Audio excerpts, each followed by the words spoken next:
जय हिंद साथियों।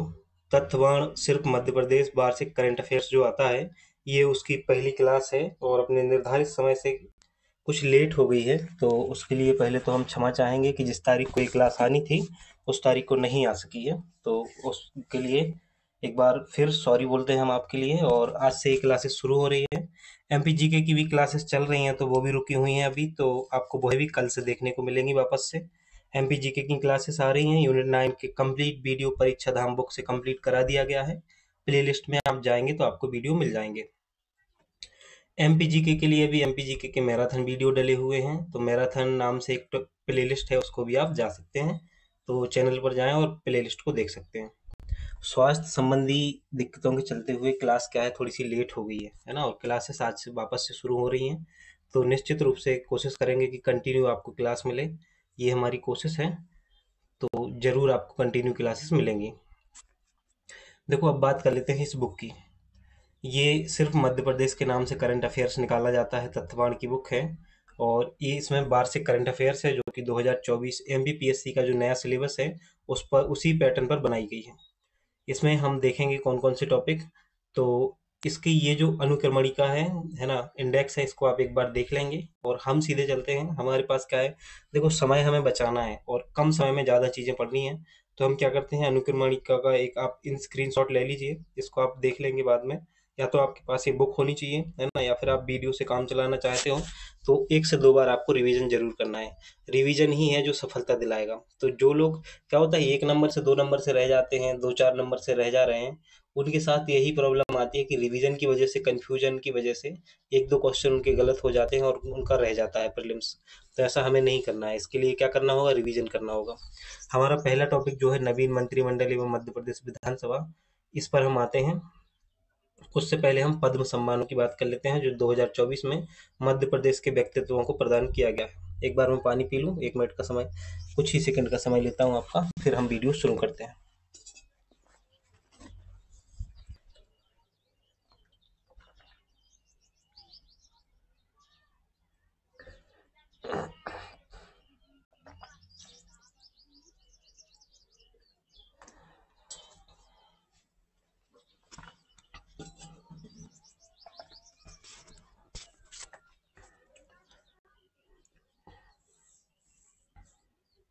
मध्य प्रदेश की 4 पर्सनालिटियों को पद्म सम्मान से सम्मानित किया गया है। तो एक एक करके हम इनको देख लेते हैं, है ना। पीडीएफ को थोड़ा जूम कर लेता हूँ ताकि आपको अच्छे से दिखाई दे। पहला नाम जो है श्री ओम प्रकाश शर्मा जी का है और ये कला से संबंधित हैं। ये इनका आप फोटो देख पा रहे हैं, ओम प्रकाश शर्मा, इनको पद्म श्री से सम्मानित किया गया है। और ये उज्जैन में इनका जन्म हुआ था, कब, 1938 में। ये कला से संबंधित है। ये जो माछ नाट्य है ना, मध्य प्रदेश का नाट्य है जो माछ, इससे संबंधित हैं। और इनको, आपको माछ कला में योगदान के लिए पद्मश्री अवार्ड दिया गया है।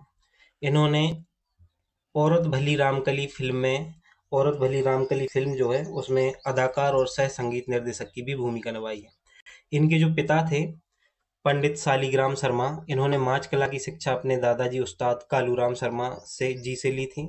और माच के बारे में थोड़ा सा देख लेते हैं। माच जो है क्या है, माच लोकनाट्य है, इसकी जन्मभूमि उज्जैन को ही माना जाता है। माच करीब 200 साल पुराना है और माच की शैली का आरंभकर्ता गुरु गोपाल जी को माना जाता है।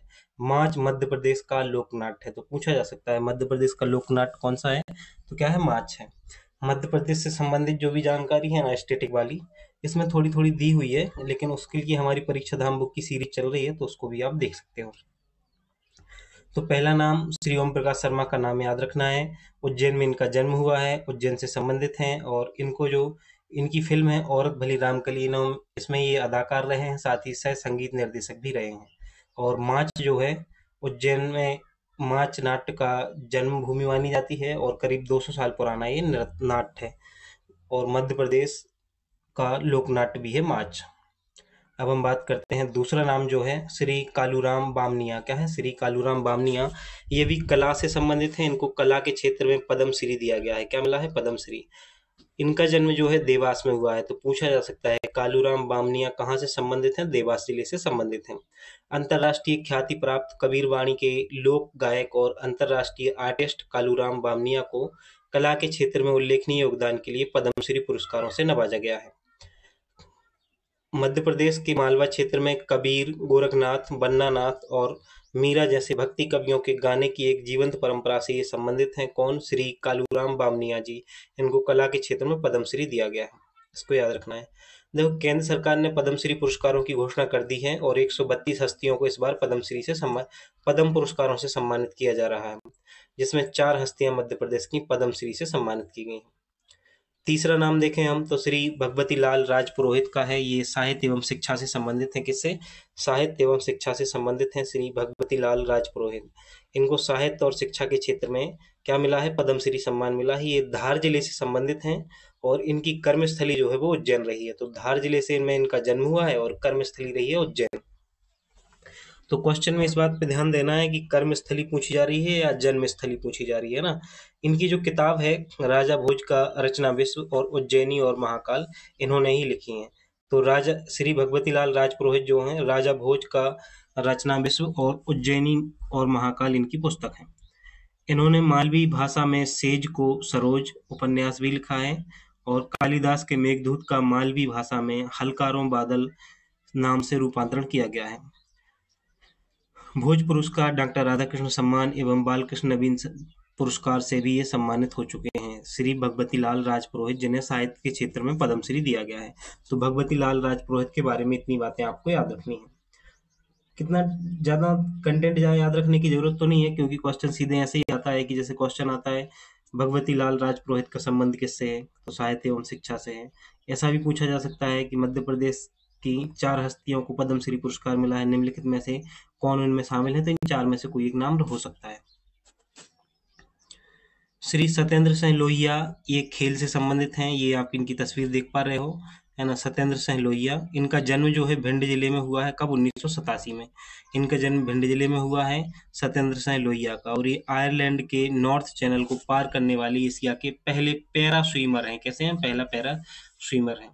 इन्होंने 14.39 घंटे में 36 किलोमीटर नॉर्थ चैनल को पार कर विश्व रिकॉर्ड बनाया है। इससे पहले सत्येंद्र इंग्लिश और कैटलीना चैनल को भी पार कर विश्व रिकॉर्ड बना चुके हैं।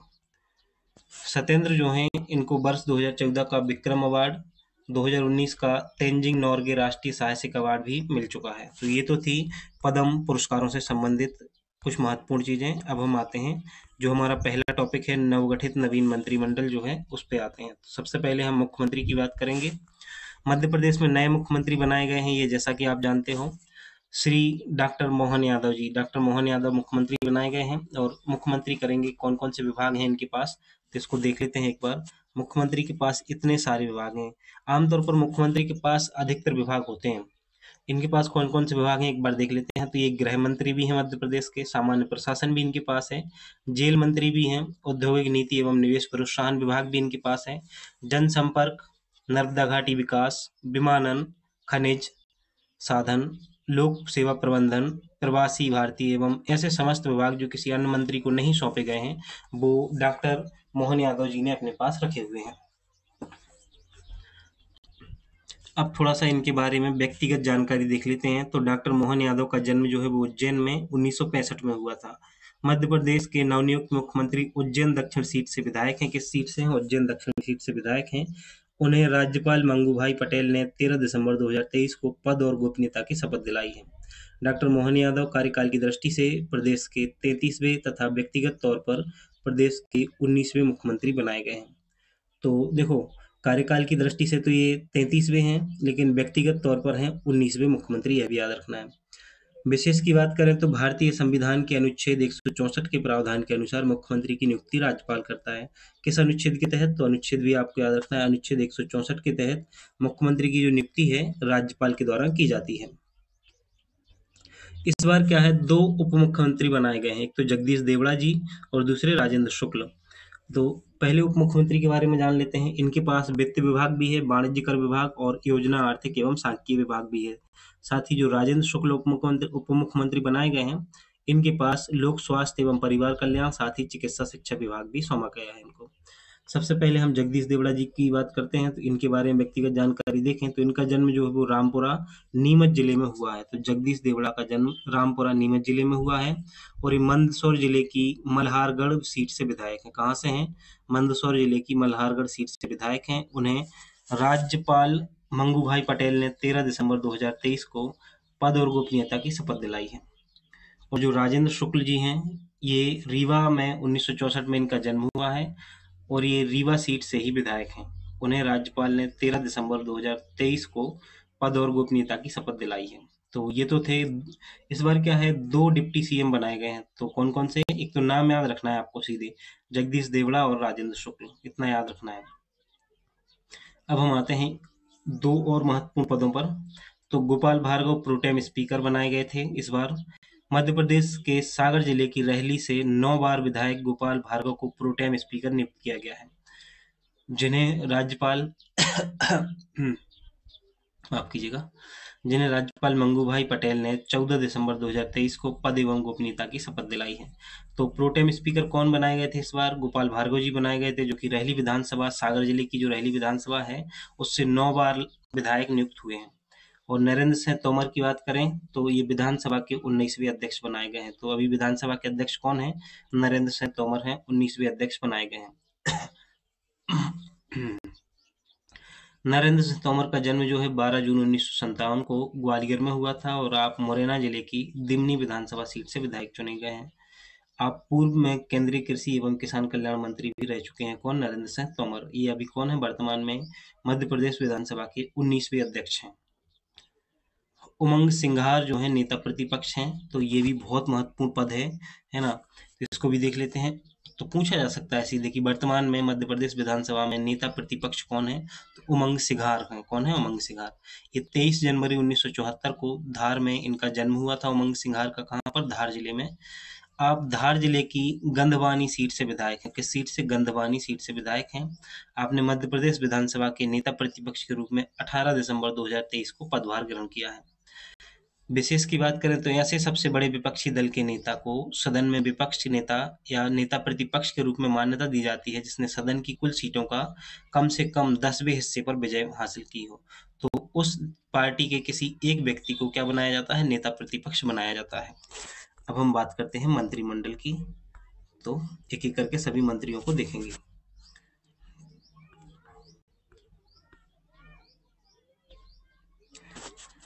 कैबिनेट मंत्री 18 बनाए गए हैं, जिसमें पहला नाम है कैलाश विजयवर्गीय। इनके पास नगरीय विकास एवं आवास और संसदीय कार्य मंत्रालय है। कौन कौन सा? कैलाश विजयवर्गीय जो है, नगरीय विकास एवं आवास संसदीय कार्य मंत्रालय इनके पास है। इन पर पेंशन घोटाले के भी आरोप लगे थे, शायद आपने सुना होगा पहले, है ना। दूसरा नाम है कुंवर विजय साय। कुंवर विजय साय जो है, कुंवर विजय साय ये जो नाम है, ये जनजाति कार्य, लोक परिसंपत्ति प्रबंधन, भोपाल गैस त्रासदी राहत एवं पुनर्वास मंत्रालय जो है कुंवर विजय साय को सौंपा गया है। प्रहलाद सिंह पटेल को पंचायत एवं ग्रामीण विकास और श्रम मंत्रालय सौंपा गया है, जो कि पहले गोपाल भार्गव जी के पास था, है ना। अब किसके पास है? प्रहलाद पटेल के पास है। राकेश सिंह की बात करें तो इनके पास इनको लोक निर्माण विभाग दिया गया है। किसको? राकेश सिंह को। करण सिंह वर्मा राजस्व मंत्री हैं और उदय प्रताप सिंह जो हैं वो परिवहन स्कूल शिक्षा मंत्री हैं।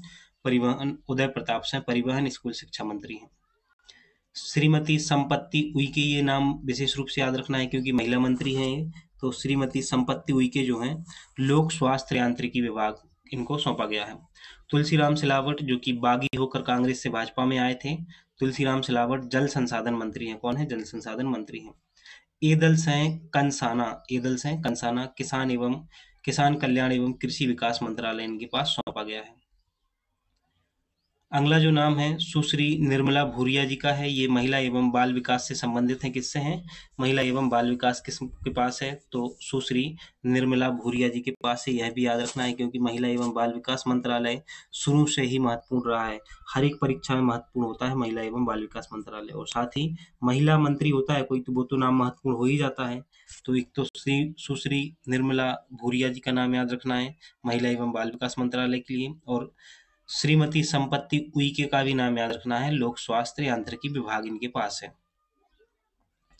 गोविंद सिंह राजपूत के पास खाद्य नागरिक आपूर्ति एवं उपभोक्ता संरक्षण विभाग है, और विश्वास सारंग जो है इनके पास खेल एवं युवा कल्याण सहकारिता मंत्रालय है, विश्वास सारंग के पास। अगला जो नाम है नारायण सिंह कुशवाहा। नारायण सिंह कुशवाहा को सामाजिक न्याय एवं दिव्यांगजन कल्याण उद्यानिकी तथा खाद्य प्रसंस्करण इनके पास है। सामाजिक न्याय एवं दिव्यांगजन कल्याण, उद्यानिकी तथा खाद्य प्रसंस्करण विभाग नारायण सिंह कुशवाहा के पास है। नांगर सिंह चौहान जो हैं, इनको वन, पर्यावरण, अनुसूचित जाति कल्याण विभाग सौंपा गया है नांगर सिंह चौहान को। प्रद्युम्न सिंह तोमर ऊर्जा मंत्री हैं, तो पूछा जा सकता है कि वर्तमान मध्य प्रदेश सरकार में ऊर्जा मंत्री का पद किसके पास है, तो प्रद्युम्न सिंह तोमर के पास है। राकेश शुक्ला नवीन एवं नवीकरणीय ऊर्जा मंत्री हैं और चैतन्य कश्यप जो हैं सूक्ष्म लघु एवं मध्यम उद्योग मंत्री हैं। और इंदर सिंह परमार जो हैं ये उच्च शिक्षा, आयुष, तकनीकी शिक्षा, कौशल विकास और रोजगार से संबंधित हैं। इंदर सिंह परमार ये तो थे कैबिनेट मंत्री। अब हम बात करते हैं राज्य मंत्रियों की, फिर हम आएंगे स्वतंत्र प्रभार मंत्रियों पर, है ना। 4 लोगों को राज्य मंत्री बनाया गया है। पहला जो नाम है श्री नरेंद्र शिवाजी पटेल हैं, ये लोक स्वास्थ्य एवं परिवार कल्याण मंत्रालय है इनके पास, राज्य मंत्री हैं। जबकि श्रीमती प्रतिमा बांगरी जो हैं, बागरी नागरिक विकास एवं आवास इनके पास है। अहिरवार दिलीप की बात करें तो ये नाम ऐसा होना चाहिए, दिलीप अहिरवार, है ना, वन एवं पर्यावरण राज्य मंत्री हैं। और श्रीमती राधा सिंह जो हैं पंचायत एवं ग्रामीण विकास मंत्री हैं राज्य मंत्री के रूप में। स्वतंत्र प्रभार 6 मंत्रियों को दिया गया है। राज्य मंत्री स्वतंत्र प्रभार जी है 6 मंत्रियों के पास है। पहला जो नाम है श्रीमती कृष्णा गौर का है।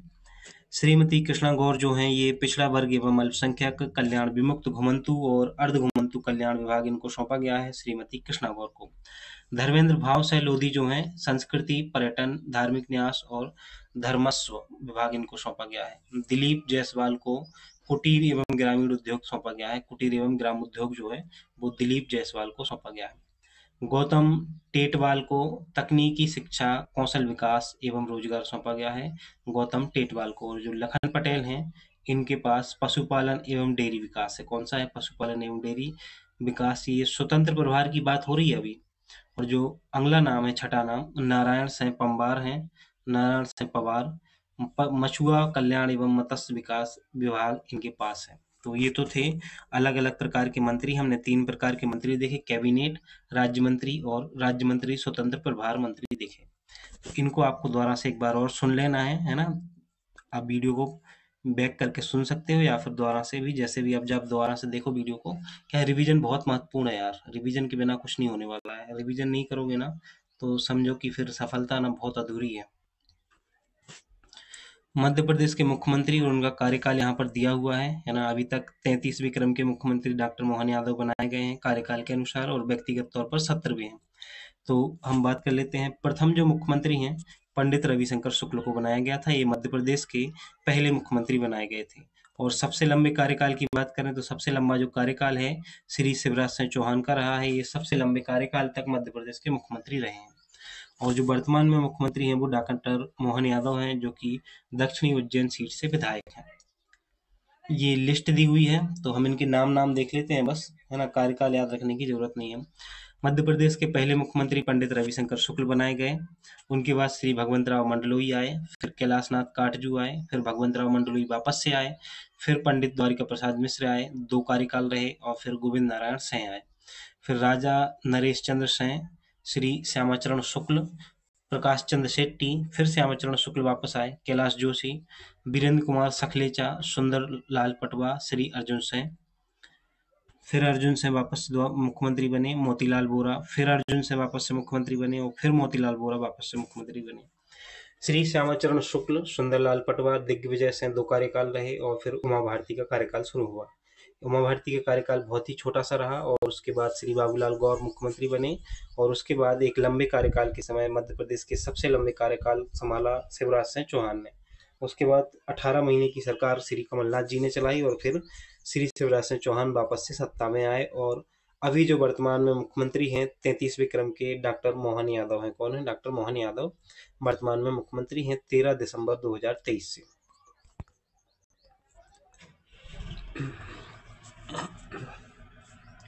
थोड़ी सी विधानसभा अध्यक्ष से संबंधित स्टैटिक जानकारी देख लेते हैं, है ना। देखो, मध्य प्रदेश विधानसभा के जो पहले अध्यक्ष बनाए गए थे वो पंडित कुंजीलाल दुबे थे। कौन थे, पंडित कुंजीलाल दुबे मध्य प्रदेश विधानसभा के प्रथम अध्यक्ष बनाए गए थे। और वर्तमान में जो अध्यक्ष हैं श्री नरेंद्र सिंह तोमर वर्तमान में विधानसभा के अध्यक्ष हैं। श्री ईश्वरदास रोहिणी एकमात्र विधानसभा अध्यक्ष है जिनकी पद पर रहते हुए मृत्यु हुई। किसकी? श्री ईश्वरदास रोहाणी। और 15वीं विधानसभा अध्यक्ष श्री गिरीश गौतम थे। किस विधानसभा के? 15वीं। पंडित कुंजीलाल दुबे सर्वाधिक लंबे समय तक विधानसभा अध्यक्ष रहे हैं। तो ये पूछा जा सकता है कि मध्य प्रदेश विधानसभा में सर्वाधिक लंबे समय तक कौन विधानसभा अध्यक्ष रहा है? तो इसका सही आंसर होगा पंडित कुंजीलाल दुबे।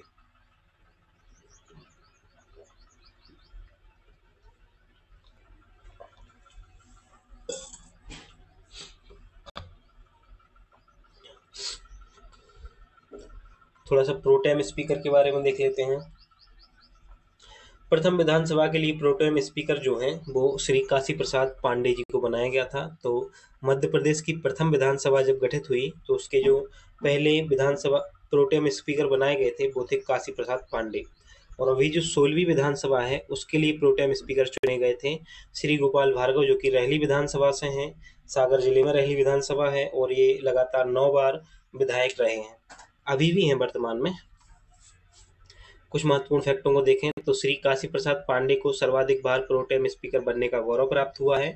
श्री अर्जुन सिंह ऐसे प्रोटेम स्पीकर हैं जो बाद में मुख्यमंत्री भी बने हैं। तो ये प्रोटेम स्पीकर भी बने हैं, साथ ही बाद में मुख्यमंत्री भी बने हैं। और श्रीमती जमुना देवी मध्य प्रदेश की पहली महिला प्रोटेम स्पीकर बनी थी। कौन? श्रीमती जमुना देवी। श्री रामेश्वर शर्मा का प्रोटेम स्पीकर पद पर सबसे लंबा कार्यकाल है। तो देखो, सर्वाधिक बार प्रोटेम स्पीकर चुने गए हैं काशी प्रसाद पांडे, लेकिन सर्वाधिक कार्यकाल तक रहे हैं कौन? श्री रामेश्वर शर्मा। इनका सबसे लंबा कार्यकाल रहा है प्रोटेम स्पीकर के रूप में। क्या क्या याद रखना है? एक तो प्रथम विधानसभा अध्यक्ष श्री काशी प्रसाद पांडे, सर्वाधिक प्रोटेम स्पीकर बने श्री काशी प्रसाद पांडे। ऐसे प्रोटेम स्पीकर भी रहे और मुख्यमंत्री भी बने बाद में, तो श्री अर्जुन सिंह। पहली महिला प्रोटेम स्पीकर मध्य प्रदेश की श्रीमती जमुना देवी, याद रखना है आपको। अब हम कुछ महत्वपूर्ण चीजें नेता प्रतिपक्ष के बारे में देख लेते हैं।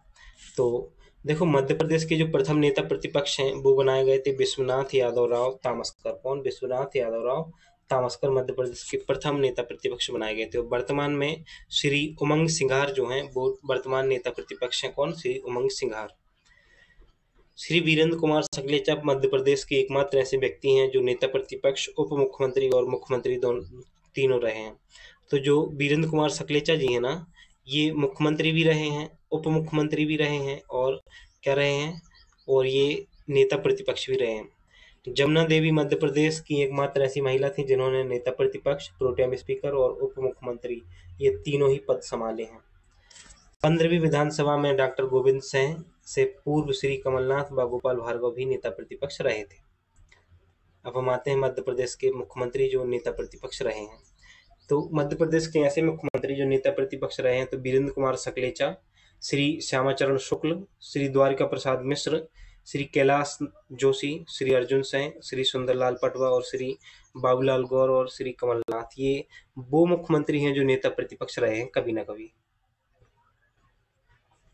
अब हम कुछ अन्य तथ्यों पर आए उससे पहले हम एक बार मुख्यमंत्रियों को देख लेते हैं। मध्य प्रदेश के जो उप मुख्यमंत्री चुने गए हैं, डिप्टी सीएम जो चुने गए हैं मध्य प्रदेश में अभी तक, उनकी बात कर लेते हैं।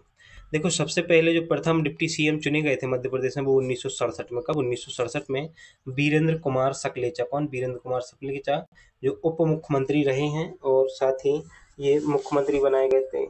उस समय जब मुख्यमंत्री कौन थे? श्री जी.एन. सिंह मुख्यमंत्री थे। इसके बाद 1980 में फिर उप मुख्यमंत्री का पद क्रिएट किया गया और बनाए गए शिव भानु सोलंकी को बनाया गया उप मुख्यमंत्री। 1993 में श्री सुभाष यादव को बनाया गया उप मुख्यमंत्री जब मुख्यमंत्री दिग्विजय सिंह थे। और फिर श्री प्यारेलाल कंवर को भी उप मुख्यमंत्री बनाया गया था 1993 में ही, जब दिग्विजय सिंह क्या थे? मुख्यमंत्री थे। तो 1993 में 2 उप मुख्यमंत्री बनाए गए थे, श्री सुभाष यादव और श्री प्यारेलाल कंवर, जैसे वर्तमान में भी 2023 में किया गया है।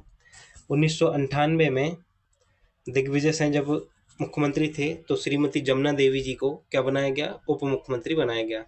और 2023 में 2 डिप्टी सीएम बनाए गए, एक तो श्री जगदीश देवड़ा जी को और राजेंद्र शुक्ल जी को उप मुख्यमंत्री पद दिया गया। और वर्तमान में मुख्यमंत्री कौन है? मोहन यादव जी हैं।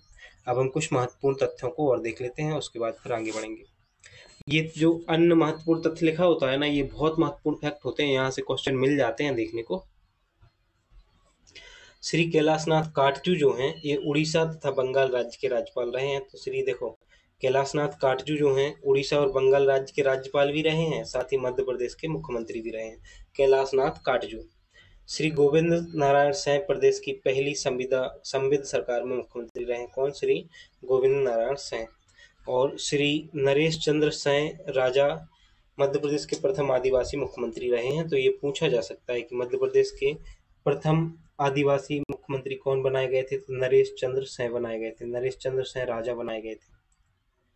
मध्य प्रदेश के पहले गैर कांग्रेस मुख्यमंत्री की बात करें तो कैलाश जोशी को कहा जाता है। और भोपाल गैस कांड के समय मुख्यमंत्री अर्जुन सिंह थे। आप पंजाब राज्य के राज्यपाल भी रहे हैं। तो ये जो अर्जुन सिंह हैं ये पंजाब राज्य के राज्यपाल भी रहे हैं और मध्य प्रदेश के मुख्यमंत्री रहे हैं। कब? जब भोपाल गैस कांड हुआ था।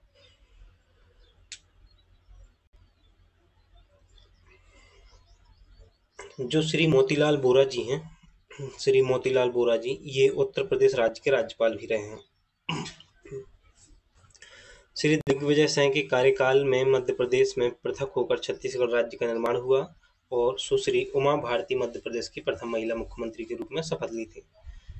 तो प्रथम महिला मुख्यमंत्री पूछा जा सकता है, मध्य प्रदेश की प्रथम महिला मुख्यमंत्री कौन चुनी गई? तो सुश्री उमा भारती सही आंसर होगा। चौथी बार मुख्यमंत्री पद की शपथ लेने वाले प्रदेश में एकमात्र मुख्यमंत्री हैं श्री शिवराज सिंह चौहान। कौन? श्री शिवराज सिंह चौहान। ये तो थे कुछ अन्य महत्वपूर्ण तथ्य। अब हम बात करते हैं मध्य प्रदेश विधानसभा चुनाव की।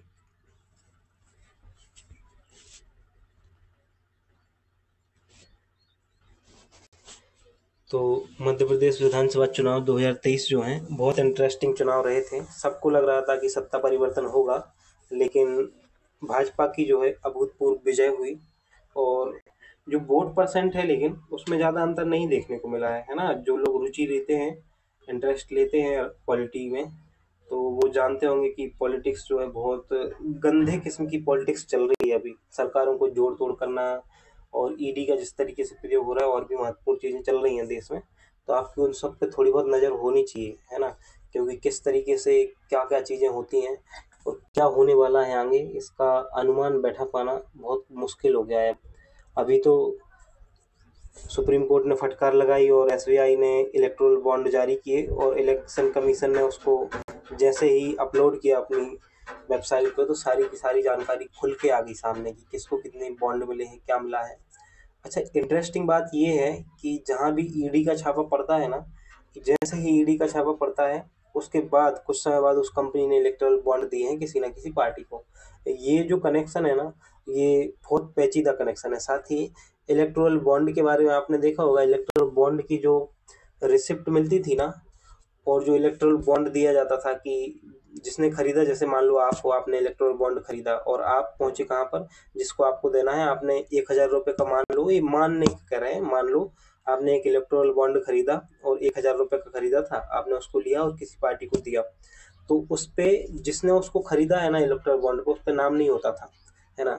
और जिसको दिया जा रहा है ये भी नहीं होता था किसको दिया जा रहा है, वो तो आप खुद जाएंगे देने के लिए कि दे दो, है ना। और वो उसको एसबीआई में ले जाएंगे और उसको क्या कर लेंगे, प्राप्त कर लेंगे उससे जितने भी पैसे का होगा वो।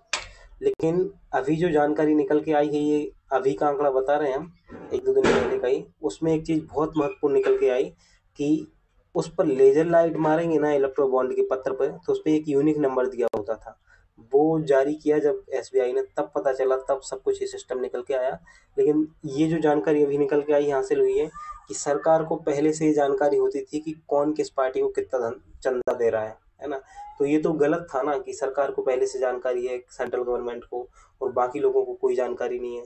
और इस प्रकार से पारदर्शिता का जो अधिकार जनता को मिला है ना, उसका हनन हो रहा था। तो सुप्रीम कोर्ट ने ना बहुत शानदार तरीके से इसको हैंडल किया है और मुझे ऐसा लगता है कि अभी भी और चीज़ें इसमें ऐसी हैं जिन पर विचार किया जा सकता है और होना भी चाहिए विचार, क्योंकि ये जनता का पैसा है, तो ऐसे थोड़ी होना चाहिए कि कुछ भी मनमानी चल रही है। तुम मुझे चंदा दो, मैं तुम्हें धंधा दूंगा, एक ये जो स्लोगन है बहुत वायरल हो रहा है अभी सोशल मीडिया पर। खैर, हम आते हैं मध्य प्रदेश विधानसभा चुनाव 2023 पर। तो देखते हैं, जब मध्य प्रदेश विधानसभा चुनाव 2023 हुए तो इस समय जो श्री राजीव कुमार हैं वो मुख्य निर्वाचन आयुक्त थे और श्री अनूप चंद्र पांडे निर्वाचन आयुक्त और श्री अरुण गोयल निर्वाचन आयुक्त थे। श्री अनुपम राजन मध्य प्रदेश के मुख्य निर्वाचन अधिकारी थे। कौन थे? श्री अनुपम राजन। ये नाम आपको विशेष रूप से याद रखना है, श्री अनुपम राजन जी का। अब हम आते हैं कुछ महत्वपूर्ण तथ्यों पर। मध्य प्रदेश में 16वीं विधानसभा के चुनावों के लिए आचार संहिता 9 अक्टूबर 2023 से लागू हुई और 4 दिसंबर 2023 को आचार संहिता समाप्त की गई। मध्य प्रदेश व अन्य राज्य में विधानसभा निर्वाचन की प्रक्रिया भारत निर्वाचन आयोग द्वारा की जाती है। तो आप जानते हो विधानसभा के जो चुनाव हैं वो भारत निर्वाचन आयोग के द्वारा किए जाते हैं, ना कि मध्य प्रदेश निर्वाचन आयोग के द्वारा। मध्य प्रदेश निर्वाचन आयोग जो है वो सिर्फ पंचायत के और नगर निगम के चुनाव कराता है और कोई से भी चुनाव नहीं कराता है। जैसा कि आपको पहले से ही पता है कि मध्य प्रदेश विधानसभा सदस्यों की जो संख्या है कुल 230 है और इनमें से 47 सीट्स जो है वो एसटी के लिए है और 35 सीट्स जो है वो एससी के लिए है। मध्य प्रदेश विधानसभा चुनाव के लिए मतदान 17 नवंबर 2023 को किए गए थे, जिसकी मतगणना 3 दिसंबर 2023 को की गई थी। चुनाव के लिए नामांकन प्रक्रिया, ये तारीखें याद रखने की जरूरत नहीं है ना, जो याद रखने की जरूरत है मैं वो बता दिया करूँगा। हाँ, एक महत्वपूर्ण फैक्ट ये है कि जो सी विजिल ऐप है, ये मध्य प्रदेश चुनावों में शिकायतों के निवारण के लिए सी विजिल ऐप का उपयोग किया गया है। किसका? सी विजिल ऐप का। चुनाव में अभ्यर्थियों के नामांकनों की समीक्षा के लिए सुविधा कैंडिडेट ऐप बनाया गया है। कौन सा? सुविधा कैंडिडेट ऐप। किस लिए है ये? चुनाव में जो अभ्यर्थियों के नामांकनों की समीक्षा के लिए है। मध्य प्रदेश में दिव्यांगजन मतदाताओं तक आसान पहुंच के लिए सक्षम ईसीआई ऐप का उपयोग किया जा रहा है। तो दिव्यांगजन मतदाताओं के लिए आसान पहुंच के लिए सक्षम ईसीआई ऐप का उपयोग किया गया है। टोल फ्री नंबर मतदाता सूची में नाम दर्ज करने, नाम सुधराने तथा स्थान परिवर्तन होने पर नाम हटाने या अन्य सुविधा के लिए टोल फ्री नंबर 1950 जारी किया गया है। नो योर कैंडिडेट ऐप एक ऐप है, नो योर कैंडिडेट ऐप। इससे क्या कर सकते हैं आप? जो आपके उम्मीदवार है ना, उनकी जानकारी आप निकाल सकते हो कि वो किस प्रकार के उम्मीदवार हैं। वोटर टर्नआउट ऐप मतदान वाले दिन प्राप्त कर सकते हैं। वोटर टर्नआउट ऐप मतदान प्रतिशत की जानकारी। इसमें क्या है, अगर आपके पास ये वोटर टर्नआउट ऐप है, इससे कितने % वोटिंग हो रही है, क्या हो रहा है, इसके बारे में आप जानकारी निकाल सकते हैं। देखो ये जानकारी जो है ना, ये 5 राज्यों में चुनाव से संबंधित है। विधानसभा सीटें कहाँ कितनी हैं, है ना, कब चुनाव हुए हैं, तो ये जानकारी याद रखने की जरूरत नहीं होती है। पूर्व वर्तमान सांसद जो मध्य प्रदेश विधानसभा में चुनाव लड़े हैं, तो देखो नरेंद्र सिंह तोमर ने चुनाव लड़ा है, जो कि वर्तमान में विधानसभा अध्यक्ष भी हैं, है ना। ये दिमनी मुरैना क्षेत्र से इन्होंने चुनाव लड़ा है। रीति पाठक ने सीधी से चुनाव लड़ा है। फग्गन सिंह कुलस्ते ने मंडला में ही निवास सीट से चुनाव लड़ा है, मंडला की। प्रहलाद पटेल, राकेश सिंह और राव उदय प्रताप सिंह और गणेश सिंह, इन्होंने ये सांसद थे और इन्होंने इस बार विधानसभा का चुनाव लड़ा है। पोस्टल बैलेट पीबी की बात करें, क्या होता है, तो देखो डाक मतपत्र एक चुनाव में मतदान का एक प्रकार है जहां मतपत्र मतदाताओं को वितरित किए जाते हैं और आमतौर पर डाक द्वारा लौटाए जाते हैं।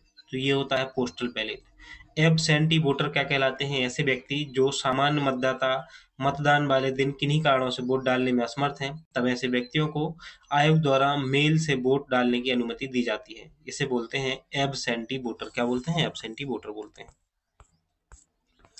अब कुछ महत्वपूर्ण जानकारियों पर और आते हैं, फिर उसके बाद आगे बढ़ेंगे।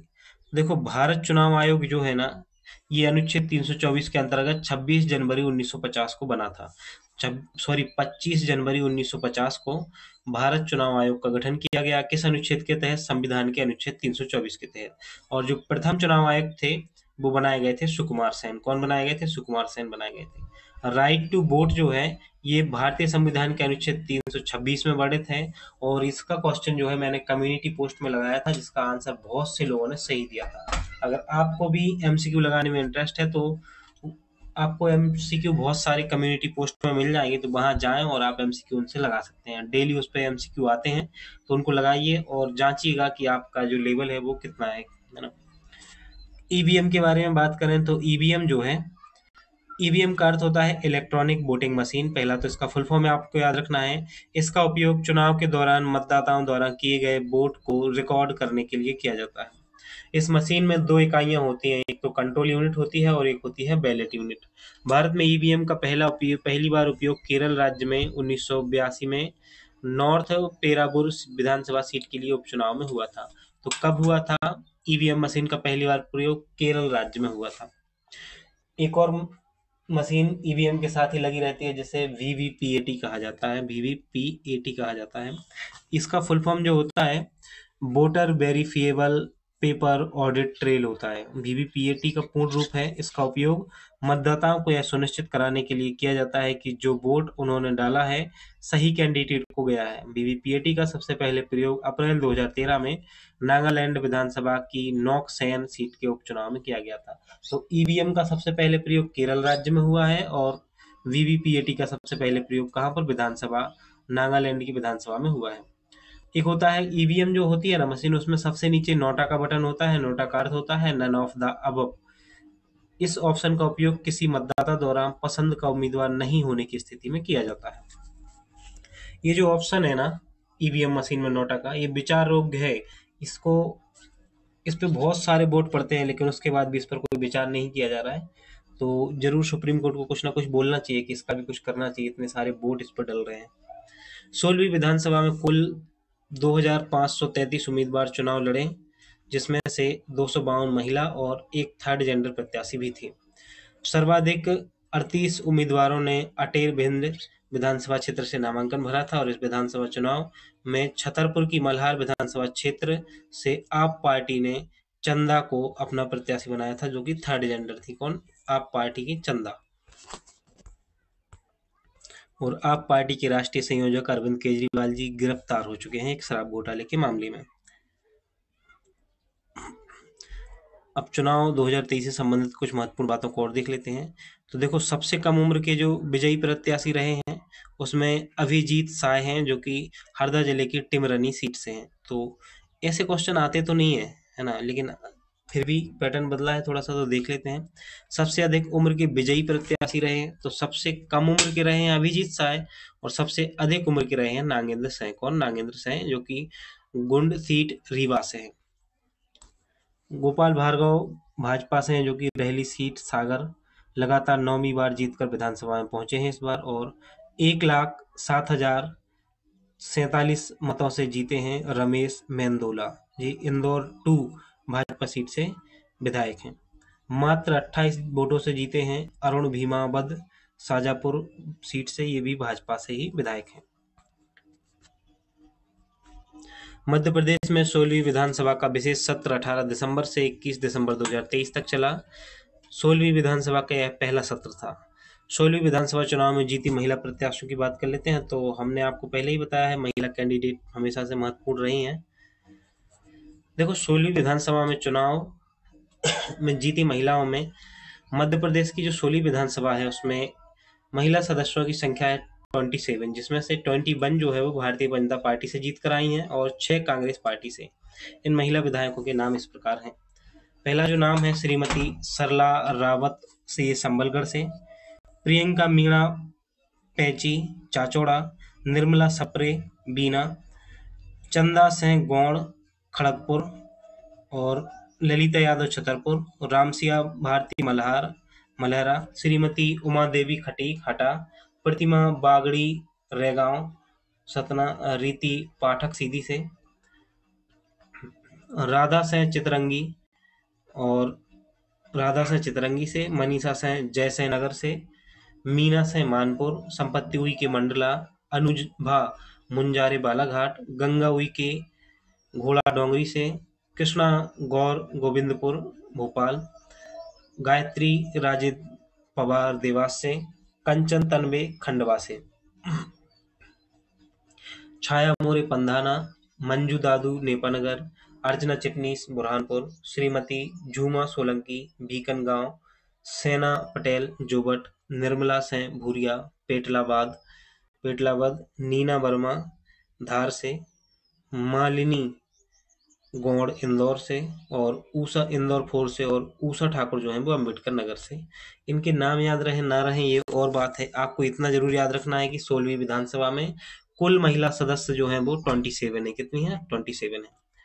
केंद्रीय मंत्री फग्गन सिंह कुलस्ते इस बार विधानसभा का चुनाव हार गए हैं, है ना, और पूर्व मुख्यमंत्री श्री कमलनाथ छिंदवाड़ा विधानसभा से फिर दोबारा से जीत कर आए हैं।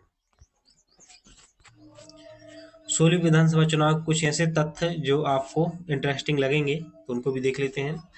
भारत आदिवासी पार्टी, एक ये पार्टी है जिसने एक सीट जीती है। भारत आदिवासी पार्टी, कौन सी? भारत आदिवासी पार्टी। रतलाम जिले की सैलाना सीट से कमलेश्वर डोडियार को उम्मीदवार बनाया था, जिन्होंने जीत हासिल की है। तो कमलेश्वर डोडियार किस पार्टी से? भारत आदिवासी पार्टी से है और सैलाना सीट से जीते हैं। मध्य प्रदेश में हुए विधानसभा चुनावों में 34 विधानसभा क्षेत्रों में महिलाओं के मतदान का प्रतिशत पुरुषों के मतदान से अधिक रहा है। 30 से 39 वर्ष के मतदाताओं की सर्वाधिक संख्या रही है और मध्य प्रदेश विधानसभा निर्वाचन 2023 के अंतर्गत अटेर भिंड विधानसभा सीट के मतदान केंद्र 71 में 21 नवंबर को पुनः मतदान कराया गया है। विधायक रमेश मेंदोला के अलावा गोविंदपुरा भोपाल सीट से कृष्णा गौर और बुधनी सीट से शिवराज सिंह चौहान भी 1 लाख से अधिक मतों से विजयी हुए हैं। अब हम प्रोटेम स्पीकर के बारे में कुछ महत्वपूर्ण चीजों को देख लेते हैं। देखो, संविधान में स्पष्ट रूप से प्रोटेम स्पीकर शब्द का उल्लेख नहीं किया गया है, लेकिन प्रोटेम स्पीकर एक अस्थायी स्पीकर का पद होता है, जिसे संसद या राज्य विधानसभाओं में कार्यवाही संचालित करने के लिए सीमित समय के लिए नियुक्त किया जाता है। प्रोटेम स्पीकर की नियुक्ति अध्यक्ष एवं उपाध्यक्ष की अनुपस्थिति में राज्यपाल द्वारा अनुच्छेद 140 के अंतर्गत की जाती है। तो जो प्रोटेम स्पीकर की नियुक्ति है वो अध्यक्ष और उपाध्यक्ष की अनुपस्थिति में राज्यपाल के द्वारा की जाती है। किसके द्वारा? राज्यपाल के द्वारा। प्रोटेम स्पीकर को पद और गोपनीयता की शपथ राज्यपाल दिलाता है। प्रोटेम स्पीकर नवनिर्वाचित विधायकों को शपथ दिलाता है और विधानसभा अध्यक्ष के चुने जाने के बाद प्रोटेम स्पीकर का कार्यकाल समाप्त हो जाता है ऑटोमेटिक। अब हम बात करते हैं विधानसभा अध्यक्ष की। तो जो संविधान का अनुच्छेद 178 है, इसमें विधानसभा अध्यक्ष तथा उपाध्यक्ष की नियुक्ति संबंधी प्रावधान है। किस अनुच्छेद में? 178 में। विधानसभा अध्यक्ष को नवनिर्वाचित विधायकों द्वारा चुना जाता है और विधानसभा अध्यक्ष अध्यक्ष के रूप में शपथ नहीं लेता है, वह एक सामान्य विधायक के रूप में ही शपथ लेता है। विधानसभा अध्यक्ष विधानसभा के उपाध्यक्ष को त्यागपत्र देकर अपने पद से मुक्त हो सकता है। अगर विधानसभा अध्यक्ष अपना त्यागपत्र देना चाहे तो किसको देगा? विधानसभा के उपाध्यक्ष को देगा। विधानसभा का कार्यकाल समाप्त होने पर अध्यक्ष का भी कार्यकाल समाप्त हो जाता है। अध्यक्ष को उसके पद से तत्कालीन समस्त सदस्यों द्वारा पारित बहुमत के संकल्प से भी हटाया जा सकता है, परंतु संकल्प प्रस्ताव को लाने के पूर्व अध्यक्ष को 14 दिन पूर्व सूचना दी जानी आवश्यक है। तो ये तो था चुनाव से संबंधित, है ना, कंटेंट। अब हमारा जो अगला टॉपिक है स्वच्छ सर्वेक्षण पुरस्कार है। तो स्वच्छ सर्वेक्षण पुरस्कार से भी क्वेश्चन पूछे जाने की संभावना पूरी है। तो इसके लिए भी आपको बहुत शानदार तरीके से तैयार करके जाना है। हर परिस्थिति के लिए तैयार रहना है कि इस बार 2024 का जो MPPSC का एग्जाम है उसमें सफलता हर हाल में हासिल करनी है ना। और ऐसा है ही नहीं कि अगर आप ठान लो तो सफलता ना मिले।